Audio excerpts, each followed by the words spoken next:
근데 미안한데 잠깐만 지금 이제 점점 시험 기간 지내고 하면서 이제 연락도 오고 뭐 질문도 오고 하는데 아직까지 지금 내가 이름이 확실하지가 않아가지고 이름을 잘 알고 알아야 돼. 진짜. 아 이거 좀 내가 문제인 거야.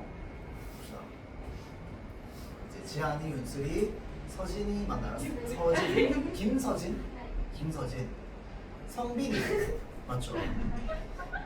둘이 문제구나. 야 이게 사람이 처음 그게 되게 중요한데 이름이 기억이 안 나고 헐밖에 기억이 안 나요. 그때 헐이가 안 나요. 헐. 헐밖에 기억이 안 나요. 헐이랑 안 나요. 헐 뭐였죠? 임소. 아 그래 니가 소빈이구나. 그렇죠. 오케이 알겠어. 소빈 내가 열심히 대답해줬어. 미안합니다. 그러면 뒤에가? 김서영. 아 서영이 아 서영이 오케이 알겠습니다. 끝났다 이제. 이제 끝났다. 이제 진짜 끝났다. 왜냐면 이제 다 까먹어도 한 명만 뭐지 다 기억하고 한 명만 기억 안 하면 이제 그 사람만 내가 찾으면 되는 거잖아. 맞잖아. 그러면 내가 이제 완벽하게 알게 되겠지. 그렇죠. 그러면 이제 그냥 헐로만 기억해도 상관없는 거야. 아니야. 헐. 나는 진짜 헐밖에 기억이 안 나. 그러니까 왜냐면 이름은 다 알아. 이름은 다 아는데 매치가 안 돼요. 그래서 됐어요. 끝났습니다. 진짜 끝났어. 동동이 쌤이라 제가 알았어요. 진짜? 귀엽죠, 동동. 뭐라고? 동동이. 운동이.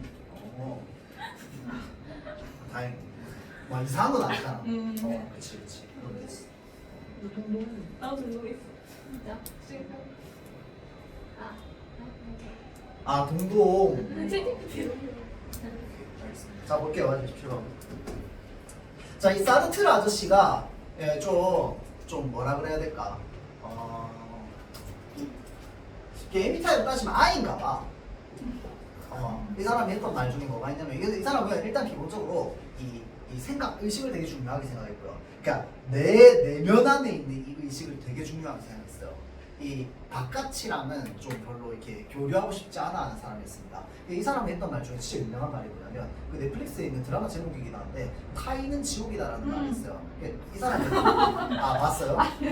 그거 본 적 있어? 그 제목? 이 사람이 했던 얘기입니다. 알겠죠? 이 타인을 정말 싫어하고 이 어떤 나의 내면 안에 있는 어떤 무언가 이렇게 펼쳐내는 이런 것들을 좀 좋아했던 중요하게 생각하는 사람입니다. 자 볼게요.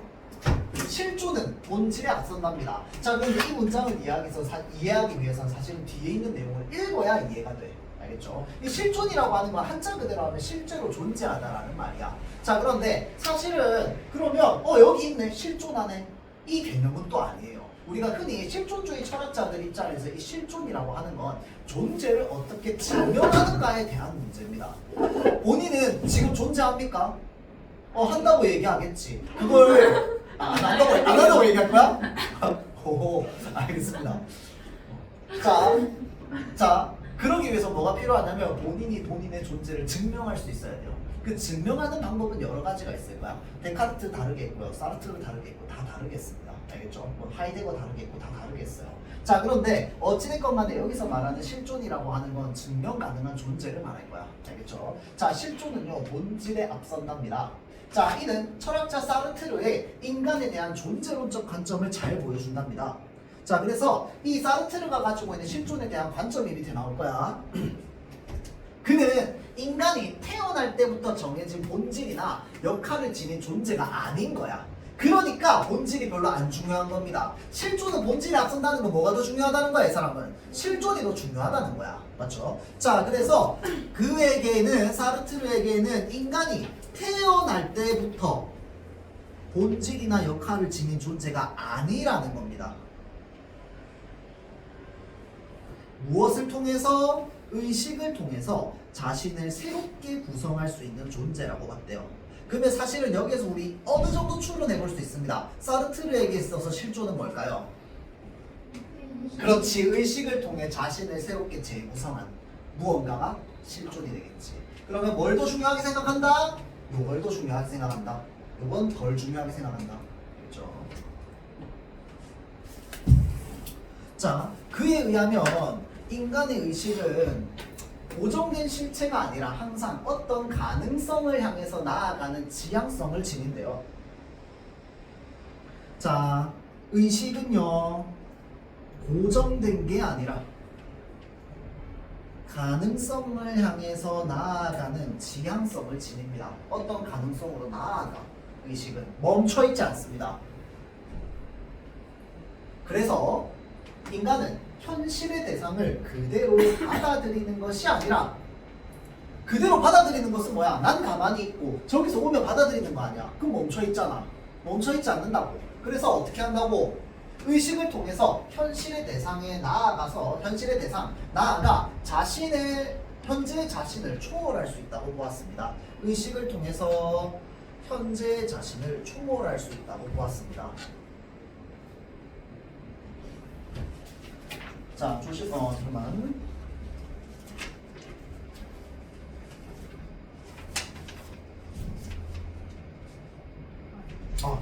자, 현재 자신을 초월할 수 있다고 보았다. 자, 그 다음.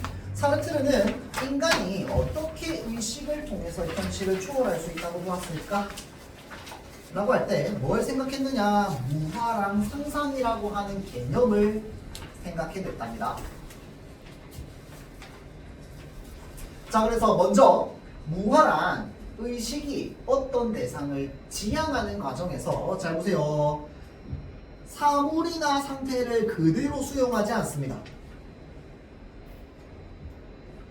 부정하거나 거리를 둡니다. 그럼 뭐가 생길까요? 얘가 다른 것일 수도 있는 다른 가능성을 새롭게 만들어내요. 자, 그래서 이걸 통해서 인간은 무화를 통해서 현실에 있는 것을 뭐 하느냐? 부정합니다. 자신으로부터 분리할 거야. 그러면 뭘 떠올리게 될까요? 현실에 있지 않은 것을 새롭게 지향할 대상으로 정립할 수 있습니다. 그러면 현실에 있지 않은 것을 떠올리는 것을 뭐라고 하는데? 그거를 상상이라고 하죠.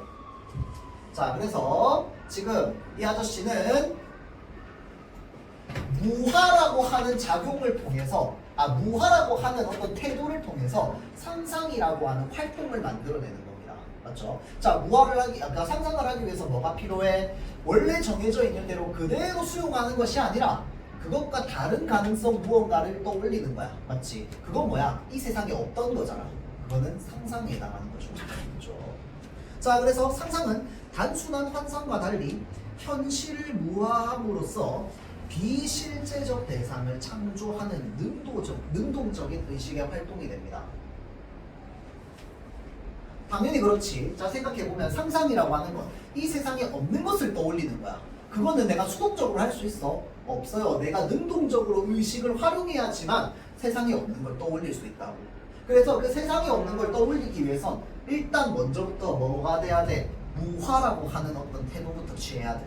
알겠죠? 자, 그래서 무화가 아까 뭐였어? 원래 있던 것을 부정하거나 거리를 두는 겁니다. 자, 그래서 예를 들어놨어요. 가령 눈앞에 사과를 보고 그것을 빨간색이나 둥근 모양을 지각한다고 해봅시다. 지각은 감각으로서 아는 겁니다. 맞죠? 눈으로 봤어, 동그래. 눈으로 봤어, 빨개. 맛을 봤어, 달아. 이게 지각이야. 맞죠? 자, 이 지각을 바탕으로 우리의 의식은 사과에 보이는 모습 그 자체가 사과에 가지고 있던 생각을 무화합니다. 우리의 의식은요, 모습이나 생각을 무화합니다. 어떤 걸로 만들어? 무화가 없을 무자에 될 화자겠지. 맞죠? 없던 걸로 만들어. 그러면 뭐야? 이 세상에 없던 무언가 새로운 상상을 하게 할 거야. 자, 그럼 그 상상의 예시가 여기 있죠. 내부가 비어있을 수 있다는 상상도 할 수 있고요. 또는 그걸 보면서 탐욕이나 유혹 같은 새로운 상을 만들어낼 수도 있겠지.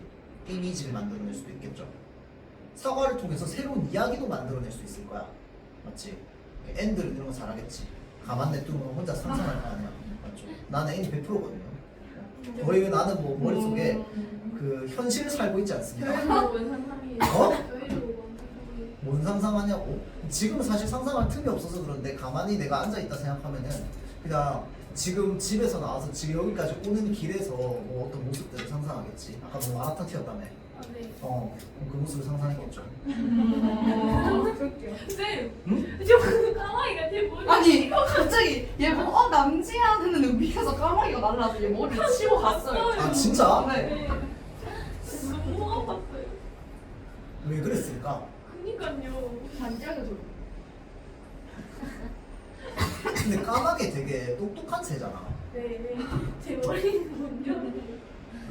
지나가. 너 시끄럽게 지나가고 있었던 거 아니야? 언니 조용히 해! 이러면서. 가만히 이러고 있었어요. 가만히 있었는데?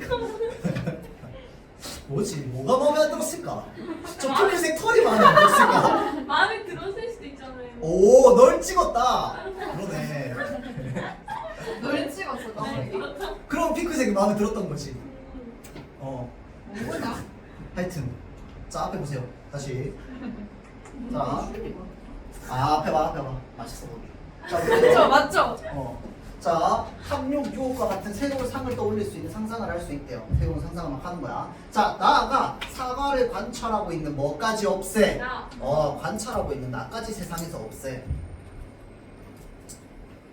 그러면서 사과를 좋아하는 나를 상상함으로써 현재 자신도 초월할 수 있는 겁니다. 나를 없애는 나를. 그러니까 이건 뭐냐면 지금 관찰하고 있는 나야. 얘를 삭제. 그러고 나서 뭘로 바꿔 나를? 사과를 좋아하는 나로 바꾸는 거야. 봐봐. 사과를 좋아하기 전까지의 나는 뭐밖에 없어? 관찰하고 있는 나밖에 없어요. 이해돼요? 그러면 더 나아가서 사과를 좋아하는 나는 이 무화 이후에 생성된 상상의 어떤 상인 거야. 이해돼? 그러니까 요 무화를 하기 전까지 얘는 세상에 없던 거야. 이거 이해되지? 근데 세상에 없던 걸 머릿속에 떠올렸잖아. 그러니까 무화를 통해서 세상에 없던 거를 만들어냈어. 그게 뭔데? 나잖아. 그러니까 뭐야? 그것은 나 자신을, 그러니까 현재잖아. 현재의 나는 관찰하고 있는 나겠지. 일단 앉으세요. 현재의 나는 관찰하고 있는 나일 거 아니야. 그 관찰하고 있는 나를 초월해서 상상하는 나로 좋아하는 나로 만들었지. 이해되죠? 자, 그러니까 그 과거의 현재 어떤 무언가를 만들어냈어. 뭘 해서 초월해내서 만들어냈다는 거야. 알겠죠? 초월해내서 얘를 만들어냈다는 겁니다. 자, 그래서 사르트르는 이러한 무화와 상상이 예술의 창작과 감상에도 적용된다고 보았대요. 자, 그러니까 예술의 창작에도 적용, 감상에도 적용. 창작은 쉽게 떠올릴 수 있지. 왜? 창작하는 사람 당연히 이 세상에 없는 거 만들어내잖아. 있는 거 만들면 표절하냐. 그렇죠? 자, 그러니까 예술의 창작은 당연히 상상이 필요할 테고, 감상 역시 뭐가 필요하다? 상상이 필요하대요. 무화와 상상이 필요하대요. 자, 예술가들은 무화와 상상을 통해서 현실을 그대로 모방하지 않습니다. 그게 아니라 그 너머의 새로운 세계를 창조합니다. 예술가들은 무화와 상상을 통해서 새로운 세계를 창조합니다. 없던 걸 떠올려서 만들어냈지. 예를 들어 화가가 눈앞에 있는 사과를 보고 새롭게 상상한 색과 형태로 그것을 그렸다고 합시다. 보라색으로 그렸어. 이 그림은 현실의 사과를 지시하는 것이 아니라 예술가의 의식이 새롭게 지향하는 대상, 보라색으로 칠한 사과로 표현한 겁니다. 새롭게 지향하고 있는 대상으로 표현이 된 겁니다. 이처럼 예술가의 의식이 지향하는 대상을 구체적인 물질적 기반을 통해서 비실제적 대상을 구성하는 방식으로 나타냅니다. 그럼 여기서 말하는 구체적인 물질적 기반이 뭘까요? 방금 내가 말했던 보라색 물감이겠지. 자, 그래서 이 물질적 기반, 아까 말했던 쌤이 예시로 들었던 보라색 물감이 바로 뭐가 되느냐? 아날로공이 됩니다. 자, 그래서 아날로공은 그림의 캔버스나 물감, 음악의 선율처럼 상상한 결과를, 음악의 선율까지, 자, 상상한 결과를 지각 가능한 형태로 드러내는 유사 표상물인 거야. 사실은 상상물은 실제로는 어디에만 있는 거야, 여러분들? 그렇지, 머릿속에만 있는 겁니다. 맞죠? 그러니까 예술가의 머릿속에 있는 상상한 결과를 아날로그를 통해서 뭐 한 거야? 감각 가능하게 만들어낸 거야. 맞죠? 자, 그래서 그게 이제 뭐 선율, 그러니까 뭐 이제 앞부에 그려져 있는 뭐 이제 음표라든지 또는 이제 캔버스라든지 물감이라든지 이런 거겠지. 맞죠? 이러한 재료들을 통해서 상상이 현실의 제약을 넘어서 가능성의 세계를 펼치도록 돕는 매개체의 역할을 하는 거죠. 사실 상상은 그 사람 머릿속에 있는데 그 사람 머릿속에 있는 걸 우리가 감각하게 하는 건 뭘 통해서 이 유사표상물 그러니까 아날로그를 통해서 그 사람 머릿속에 있는 상상을 우리가 보게 만드는 거잖아. 맞죠? 그러니까 매개체 역할을 하는 거죠. 연결체 역할을 하는 겁니다. 우리 감상자는 사실은 이 예술가의 머릿속에 있는 상상을 보고 싶어. 그 상상을 통해서 만들어진 예술을 통해서 그 사람의 머릿속을 보는 거지. 그렇죠? 자, 즉 아날로그는 비실제적 대상이 뭔데? 예술가의 머릿속에 있는 상상. 이해되죠? 을 감각적 경험 속에서 작품으로 만들었으니까 감각적 경험 속에서 현존하게 만드는 상상의 외적 지대라고 볼 수 있습니다. 외적 지지대라고 볼 수 있어요. 왜? 상상은 아까 얘기했듯이 예술가의 머릿속에서 일어나는데 얘를 통해서 작품을 만들어냈으니 외적인 거지. 이해되죠? 그래서 외적 지지대라고 할 수 있습니다. 자, 예술 감상 역시 예외는 아니래요. 사르트르에 따르면 감상자는 예술작품을 단순한 물질적 대상으로 받아들이는 것이 아니라, 자, 그러니까 감상자는 물질적 대상으로 받아들이는 것이 아니랍니다. 그 물질성을 뭐 해서 초월한 대상을 상상하게 합니다. 자, 그거는 감상자의 무화와 상상이라는 결과로 탄생하는 그 대상이 바로 미학적 대상이 되는 거야. 아름다움의 대상이 되는 거야. 자, 그래서 이 미학적 대상이 결국은 예술 작품이겠지, 따지고 보면. 자, 그래서 사르트르는 감상이 의식을 통해 작품과 감상자 자신을 초월하는 활동이라는 점에서 감상은 의식을 통해서 작품과 감상자 자신을 초월하는 겁니다. 왜? 상상이라는 행위 자체가 초월하는 거니까. 감상자의 작품의 의미를 받아들이는 자가 되면 안 되지. 맞죠? 뭐 해야 돼? 능동적으로 의미를 창조하는 자가 돼야 됩니다. 보면서 상상해야 되니까.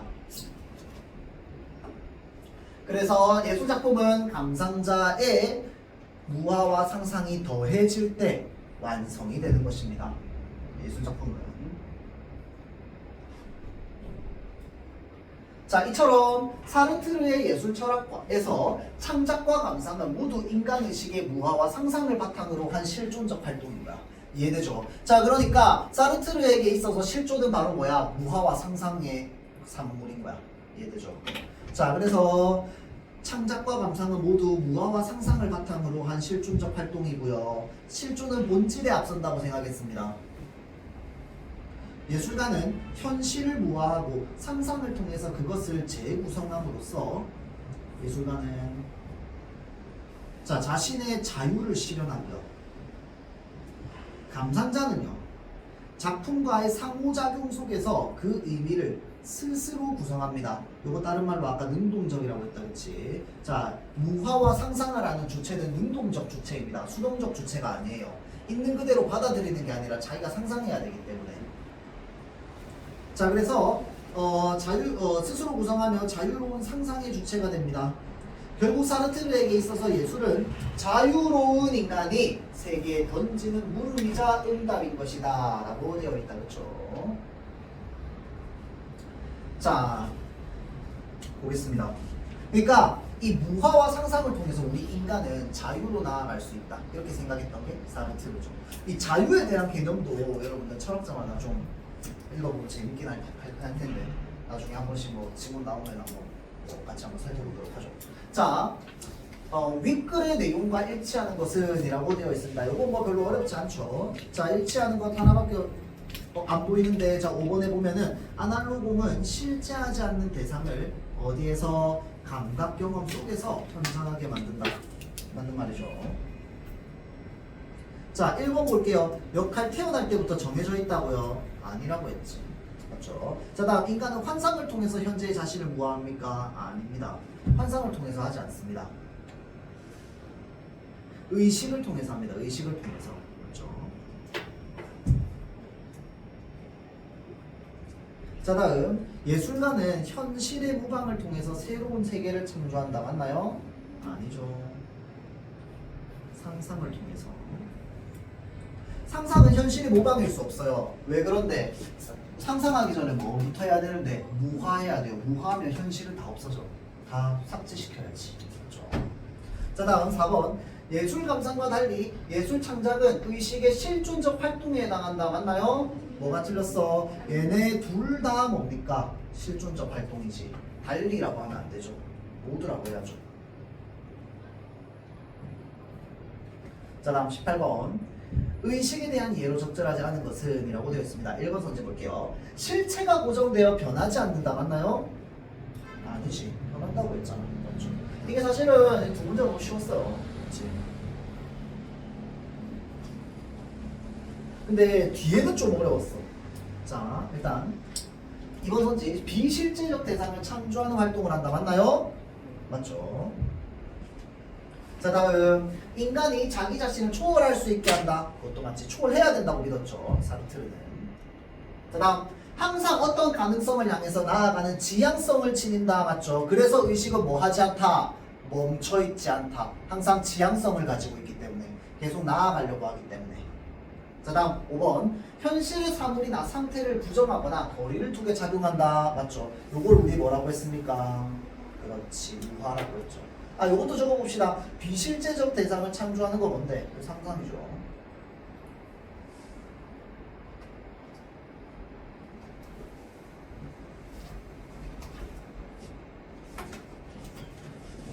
몇 번이 이렇게 나오냐?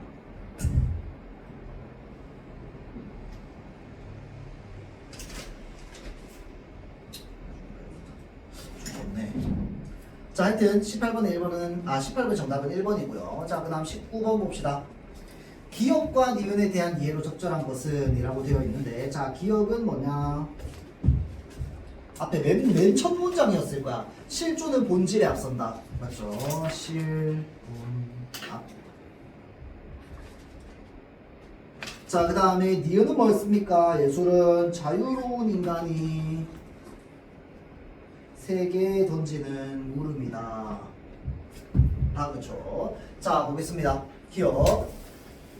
자, 본질이 실존의 목적이 됨을 뜻한다. 잘 보세요. 본질이 실존의 목적이 된다는 거, 본질이 중요하다는 거야? 실존이 중요하다는 거야? 아니, 이 문장에서 본질이 중요하다는 거, 실존의 목적이 본질이라며. 맞죠? 그럼 뭐 목적이 더 중요하다, 저기 뭐냐, 본질이 더 중요하다는 거잖아.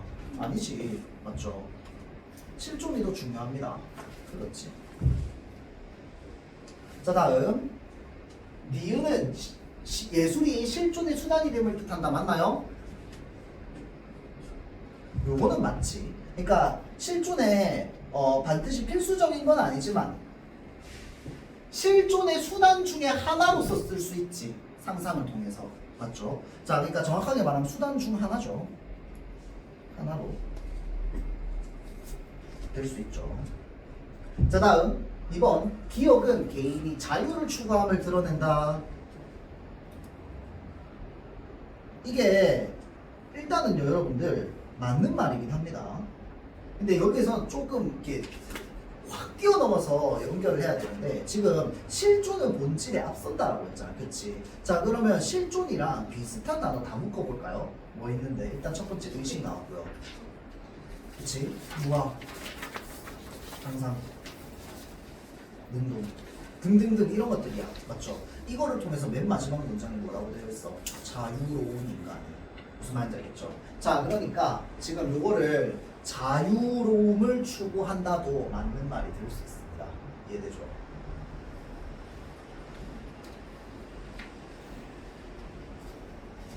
자, 예술 감상이 보편적이어야 합니까? 그러면 안 되지. 맞죠? 아주 개성적이어야 됩니다. 사람마다 다 달라야 돼. 예술 감상은 사르트르의 관점에서는. 맞죠? 보편적이면 큰일 납니다. 보편적인 건 되게 수동적인 거야. 사르트르 입장에서. 자, 다음 자, 다음 3번 선지 볼게요. 본질에 따라 실존이 구성된 아니지. 자 다음 니은은 자유로운 의식의 활동에 따라서 예술이 구현됨. 맞죠? 그래서 기억 틀렸고 니은 맞습니다. 전체적으로 틀렸죠. 자 다음 기억은 인간이 사회적 역할에 따라 자신의 규정함을 나타내며 니은은 예술이 사회적 질서를 정당화하는 수단으로 작용한다. 다 틀렸죠.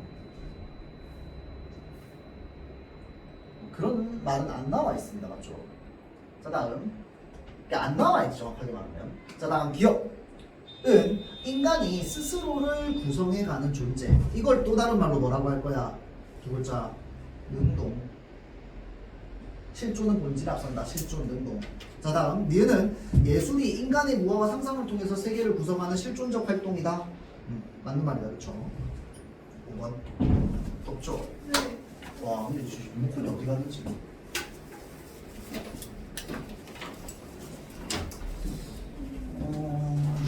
어제 쓰고 여기 있는데 괜찮게 돼 있어.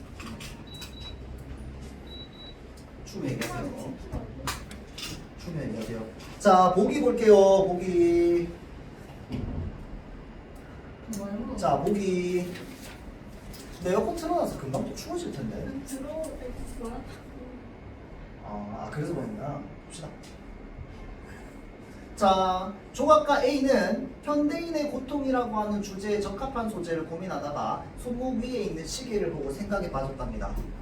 자, 시각을 알려주는 편의장치로 여겨졌던 시계가 현대인들의 시간을 종속시키는 구속장치로 작동. 자, 요게 뭔데?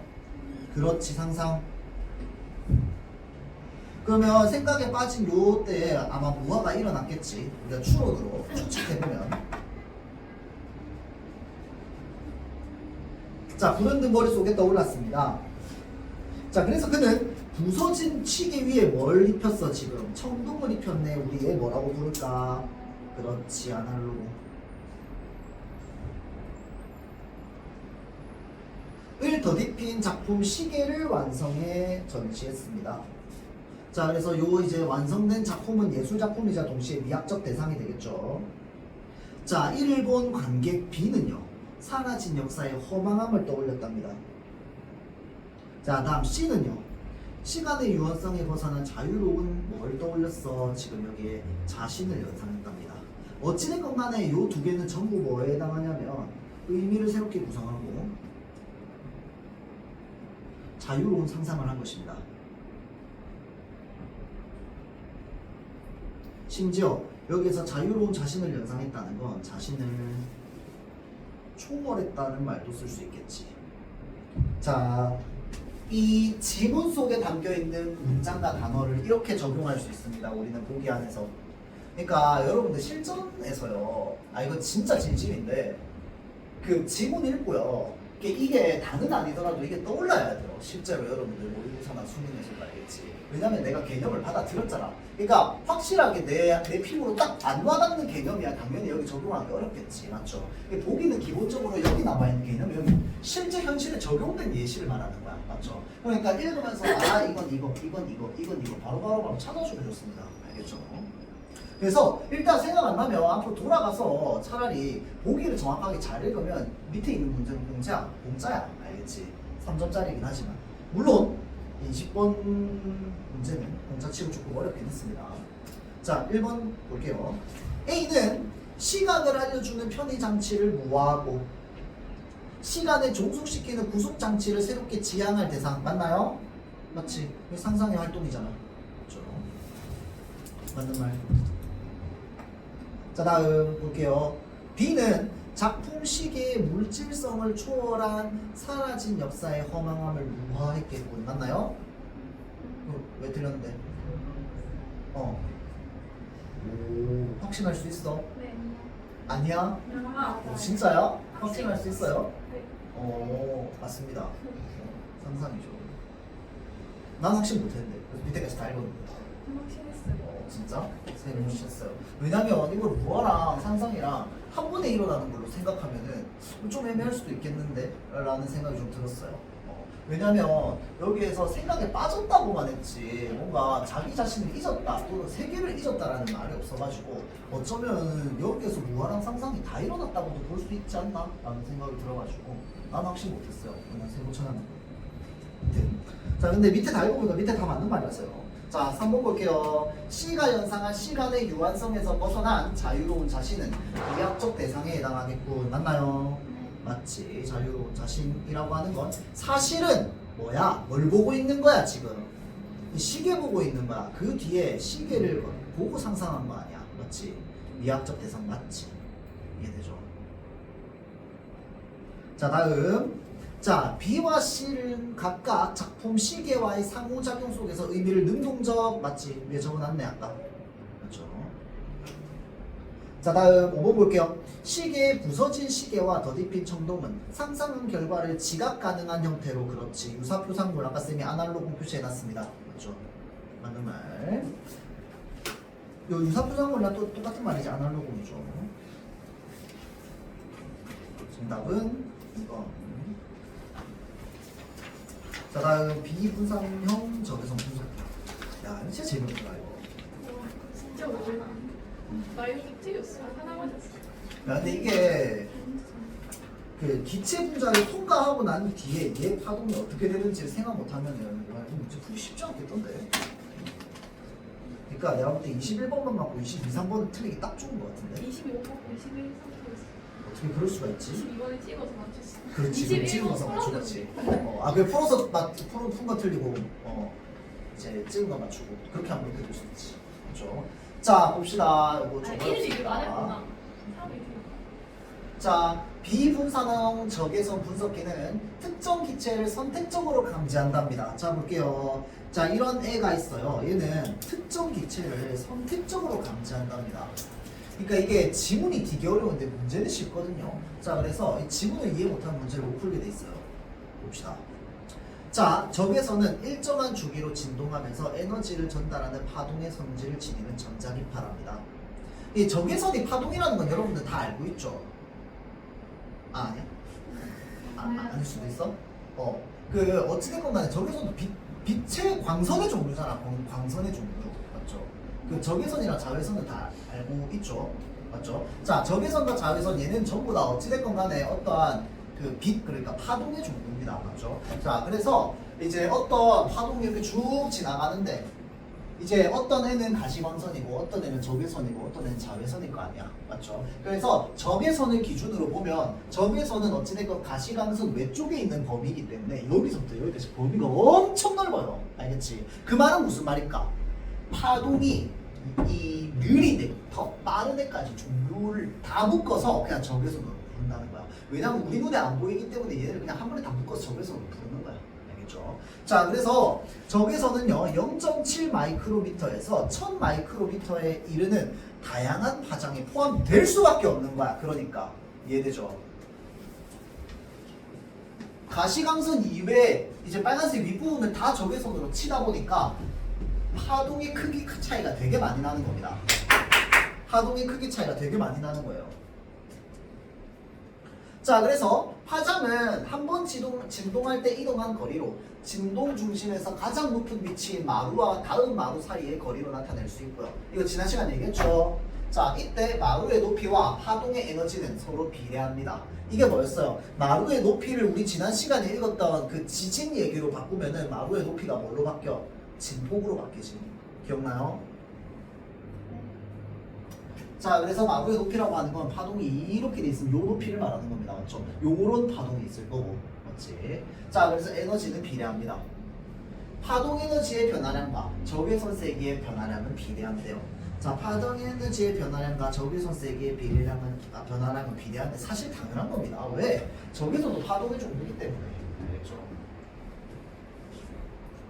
자, 그래서 이러한 적외선의 특징과 기체 분자가 적외선을 흡수하는 흡강 원리 이게 중요한 거야. 여기까지는 우리가 일단 기본적인 상식으로 어느 정도 아는 내용이야. 맞죠? 자, 여기에서 어떤 기체는 뭘 흡수한대요? 적외선을 흡수한대요. 맞지? 자, 그래서 이 흡강 원리에 기반하여서 비분산형 적외선 분석기는 적외선의 세기 변화량에 따른 특정 기체의 농도를 측정할 수 있답니다. 그러니까 적외선을 세게 쏘느냐 작게 쏘느냐, 세게 쏘느냐 작게 쏘느냐는 어차피 얘네로 충분히 가를 수 있습니다. 맞죠? 엄청 범위가 넓어요. 맞죠? 자, 그러니까 이 넓은 범위의 적외선 중에서 파동이 센 거 보내냐 보다 파동이 약한 거 보내냐, 이거 가지고 뭘 찾아낼 수 있다. 여기 어떤 공간 안에 있는 기체의 농도를 측정한다고. 농도를 측정한다는 말은 다른 말로 무슨 말일까요? 분자 수의 개수를 센다랑 거의 비슷한 말입니다. 이거 이해되나요? 농도가 높아요. 그 말은 무슨 말이야? 내가 찾고자 하는 그 특정 기체의 분자 수가 많은 겁니다. 맞죠? 자, 이 기기는 광원 램프, 그 다음에 가스세 광학 필터 감지기로 구성되며, 요거 여러분들 팁 중에 하나인데요. 잘 보세요. 어떤 기계 얘기하려고 해. 뭘로 구성된다라고 돼 있잖아. 그럼 내가 이미 내 머릿속을 미리 준비를 해놓으세요. 서랍장 이렇게 만들어 놓고, 광원 램프 뭔지 서랍 하나 만들어 놓고, 가스셀 뭔지 서랍 하나 만들어 놔. 이게 서랍 안 만들어지잖아. 그럼 어떻게? 그러니까 옆에 미리 적어놔. 알겠죠? 어차피 나올 거야. 알겠지? 그리고 이거 설명 다 끝나잖아. 지문 끝나요. 뭔 말인지 알겠죠? 보통 지문 끝나거나 아니면 그 뒤에 한 문단 정도 더 있어요. 보통 문장 글이 그렇게 구성돼 있어서 과학이나 기술 지문 읽고 있는데 요렇게 문장 나온다. 내가 미리 준비해 놓고 읽어. 알겠지? 이러한 종류의 글이 정보가 나열되는 거예요. 무슨 말인지 알겠지? 얘네들은 문단 간에 서로 간에 관계가 없어요. 그래서 우리가 뭔가 추론 능력을 발휘해가지고 추론할 수 있는 게 없습니다. 그래서 나열되는 정보를 내 머릿속에 자꾸 참고기에 넣을 준비가 돼 있어야 돼. 알겠죠? 하여튼 그렇습니다. 볼게요. 자, 흡수 과정은 집중 앞에 봐. 흡수 과정은 특정 파장의 적외선이 기체 분자에 선택적으로 흡수되는 과정이랍니다. 자, 그러니까 기체 분자에 어떻게 돼? 선택적으로 흡수되는 과정이 바로 흡수 과정이래요. 그 말은 모든 적외선이 모든 기체에 들어가지 않는다는 이야기야. 그러면 이 모든 적외선이라고 하는 건 적외선의 종류가 다르잖아. 이 적외선의 종류가 다르다는 건 서로 뭐가 다르다는 거야? 파장의 길이가 다르다는 거야. 이거 이해돼요? 자, 적외선의 종류가 다르다는 건 이렇게 나가는, 이렇게 하면 안 돼. 내가 그림을 못 그렸어. 자, 곡선.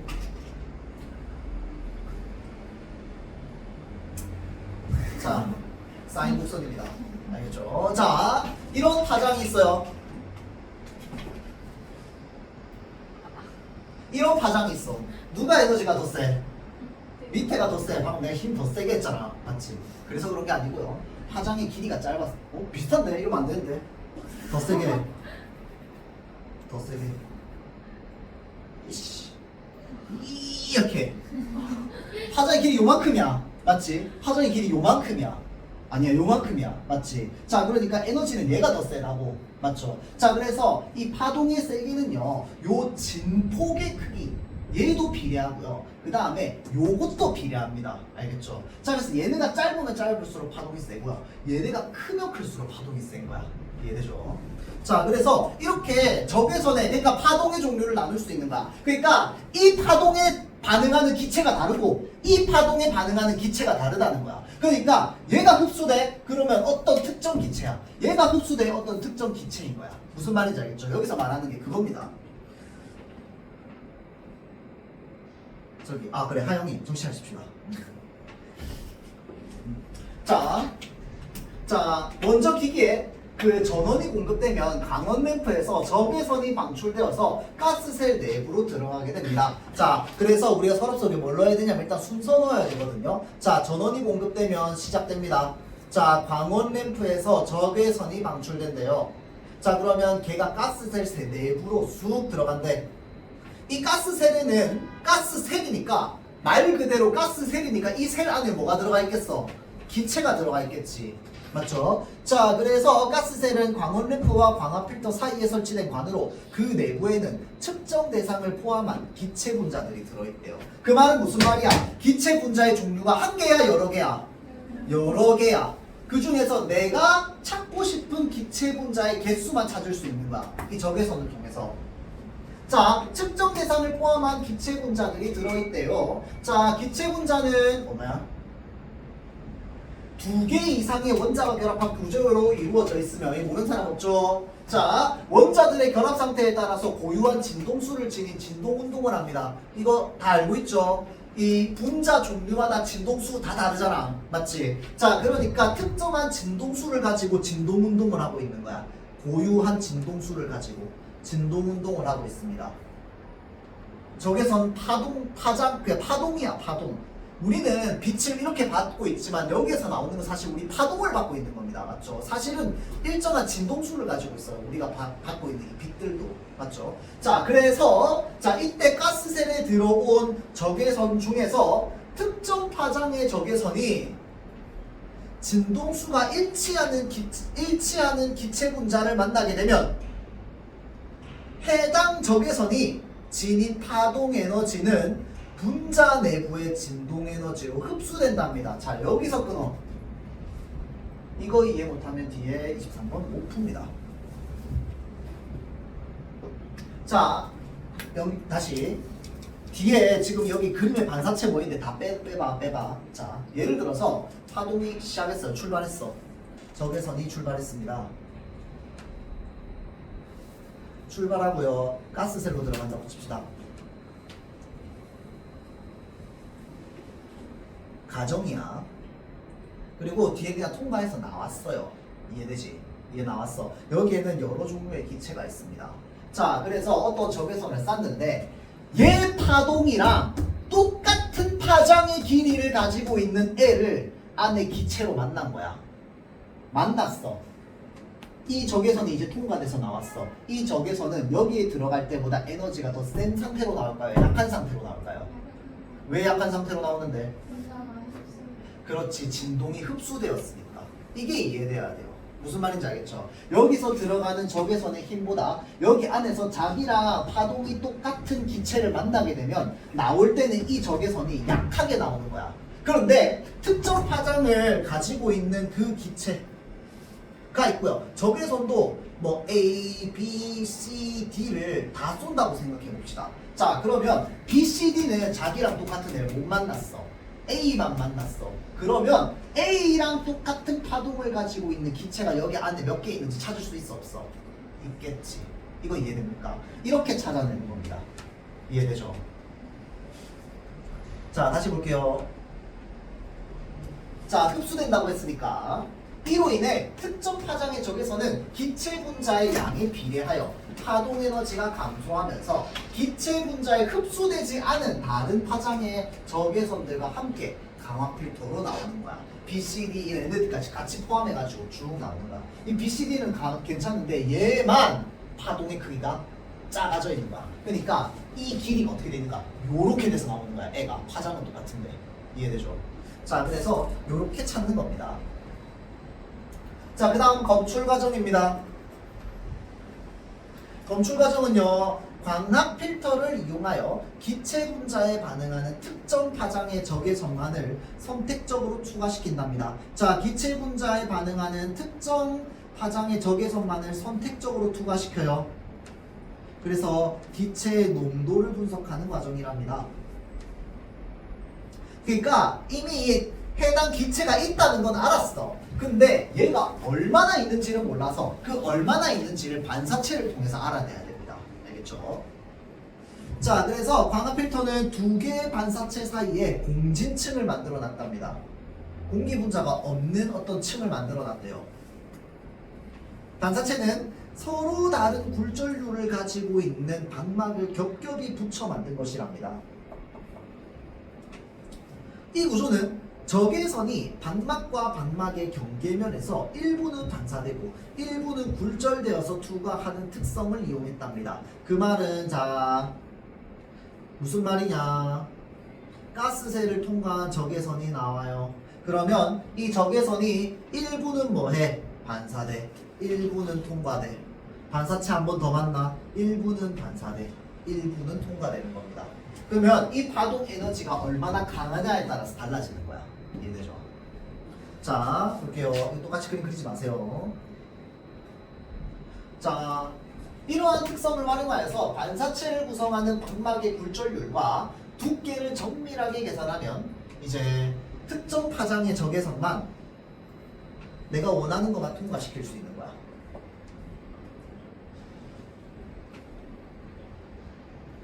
그러니까 어느 정도의 파장을 가지고 있는 에너지, 그러니까 어느 정도의 파장을 가지고 있다는 건 어느 정도의 에너지겠지. 어느 정도의 에너지를 가지고 있는 그 파동만 얘를 통과할 수 있게 만드는 거야. 걔의 힘에 미치지 못하는 애들은 다 그냥 탈락이야. 중간에 다 반사돼. 알겠죠? 자, 이런 식으로. 자, 그래서 어떤 식으로 하냐면 가스셀에서 광학 필터로 들어온 다양한 파장의 적외선이 첫 번째 반사체를 투과할 때, 자, 첫 번째 반사체를 투과할 때 다양한 파장의 상태입니다. 이 상태는. 그러니까 파장의 길이가 다양한 여러 개의 적외선이 함께 들어왔어요. 함께 들어왔을 때 일부 파장의 적외선은 반사되고 일부는 굴절되어서 공진층으로 들어가게 될 거야. 이때 공진층 내부로 들어온 특정 파장의 적외선은 첫 번째 반사체와 두 번째 반사체 사이에서 반사되며 공진층 내부를 완복하게 됩니다. 이거 나 근데 이제 이거 읽으면서 생각했는데 이거 만든 사람 진짜 똑똑한 것 같아요. 뭐 물론 무슨 물건이 뭐 어떻게 했냐 싶긴 하지만, 자, 우리가 여기에서 끊고 뭘 알아야 되냐면요, 파동의 파장과 관련되어 있는 걸 알아야 되는데, 요게 이제 그 고3 수능 특강 지문에 보면 요게 하나 나와 있긴 한데요. 이게 뭐냐면, 자, 예를 들어서 다시 그려봅니다. 아, 나 이것 때문에 유시 곡선 한참 많이 그렸었는데, 자, 이러면 안 돼. 자, 요런 파장을 예를 들어서 가지고 있다고 칩시다. 자, 다음 색깔을 봅시다. 자, 요런 파장을 가지고 있는 파동이 있다고 칩시다. 자, 보라색과 빨간색의 파장의 길이가 똑같아, 달라? 똑같은 거야. 똑같은 거야. 자, 똑같은 거야. 알겠지? 자, 똑같은 거야. 얘랑 얘는 파장의 길이가 똑같아요, 여러분들. 자, 파장의 길이가 똑같다는 건 뭐가 똑같다는 거냐면 힘의 방향이 똑같다랑 똑같은 말입니다. 그러니까 진폭은 다를 수 있어. 아, 여기 다시 그려볼게. 자, 예를 들어서 진폭은 좀 달라. 진폭은 좀 작아. 그런데 파장의 길이는 똑같다고. 예를 들어서 실제 이런 파동은 없어요. 이렇게 생기지 않았어. 자, 파장이 똑같은데 진폭만 작아. 그러면 얘는 파장은 똑같은데 힘만 좀 작은 거겠지. 맞죠? 얘네들은 각각 다 힘을 주는 방향이 똑같습니다. 왜? 올라갈 때 똑같이 올라가고 내려갈 때 똑같이 내려가잖아. 그러면 얘네들이 만나잖아요. 어떻게 될까요? 진동이 세집니다. 진폭이 커져요. 이해돼요? 얘가 합쳐지는 거야. 근데 예를 들어서 어떤 파장이 있는데 이 파장이 있어요. 얘가 이 파장을 만났다고 생각해보세요. 힘이 세질까 약해질까? 약해집니다. 왜? 얘는 이쪽 방향으로 힘주는데 얘는 이쪽 방향으로 힘주잖아. 이해되죠? 그럼 뭐가 줄어들까요? 진폭, 요 높이가 줄어듭니다. 그 상태로 진동이 나가요. 무슨 말인지 알겠죠? 자, 그게 요거를 좀 알아두면은 요 안에서 반사되고 있는 게 왜 지 혼자만 튀어나갈 수 있는지 이해가 됩니다. 자, 볼게요. 이 과정에서 특정 파장의 적외선이 파동의 마루와 마루가 일치한답니다. 파장이 똑같다는 말이야. 이해되죠? 자, 마루와 마루가 일치하는 위치에서 서로 만나 중첩되면서, 그러면 파동 세져 약해져? 세져. 왜? 일치하는 거 파장이 똑같다고. 그러니까 마루의 높이가 더 커지게 돼. 그 말은 무슨 말이야? 파동의 세기가 커지게 된다.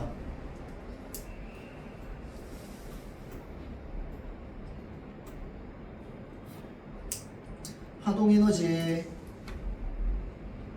세지는 겁니다. 알겠죠? 안 보이는구나. 그 결과 파동 에너지가 강화된 특정 파장의 적외선은 두 번째 반사체까지 투과하는 거야. 그래서 광학 필터를 나가게 돼. 들어왔다가 이게 뭐냐면 지 혼자서 반사 되는 거야. 이해돼? 반사체니까. 그러면 반사 하면서 얘네들은 똑같은 종류의 파동이라면 파동의 크기는 다르겠지, 폭은 다르겠지만 마루의 높이는 다르겠지만 파장은 똑같은 애들일 거 아니야. 반사되니까. 반사 얘 어떻게 돼? 힘 세죠. 어떻게 돼? 앞으로 나가는 거야. 통과되는 거야. 그 특정 파장만. 나머지는 어떻게 되겠어? 반사되거나 뭐 굴절되거나 그렇게 될 거 아니야. 그러니까 내가 원하는 파장만 여기 안에서 통과시켜가지고 그럼 힘 약한 상태로 들어가니까 얘를 못 뚫어. 처음에는 못 뚫는데 반사되다 보면은 뚫고 나가는 거야. 걔만. 알겠죠? 그럼 그 특정 파장의 그 적외선을 통해 가지고 뭘 할 수 있어? 얘 안에 있는 기체 분자의 개수를 알 수 있게 되는 거야. 이해돼요? 자, 그래서 그 결과 파동 에너지가 강화된 특정 파장의 적외선은 두 번째 반사체까지 투과하면서 광학 필터를 나가서 감지기에 도달하게 됩니다. 반면 특정 파장 이외의 적외선은 첫 번째 반사체를 투과하여 공진층에 도달하더라도 파동 간의 마구 위치가 일치하지 않는 거야. 이제 내가 원하는 그 파장이랑 이제 다른 파동은 서로 안 맞을 거 아니야. 그러니까 힘이 어떻게 돼? 얘네는 약해져. 그래서 뭘 통과 못해? 두 번째 반사체를 통과 못하는 거야. 이해되지? 그러니까 두 번째 반사체를 어떤 두께로 해놓냐에 따라서 달라지겠지. 맞죠? 두 번째 반사체 되게 두꺼워. 그럼 뭐야? 엄청 힘이 세야 뚫고 나갈 거 아니야. 이해되죠? 자, 그러니까 그거를 통해 가지고 파악을 하는 겁니다. 내가 원하는 적외선만 딱 통과시킬 수 있는 거야. 자, 그래서 공진층에 도달하더라도 파동 간의 마루 위치가 서로 일치하지 않아. 일치하지 않으니까 어떻게? 힘이 자꾸 약해져. 서로 힘을 안 받아서.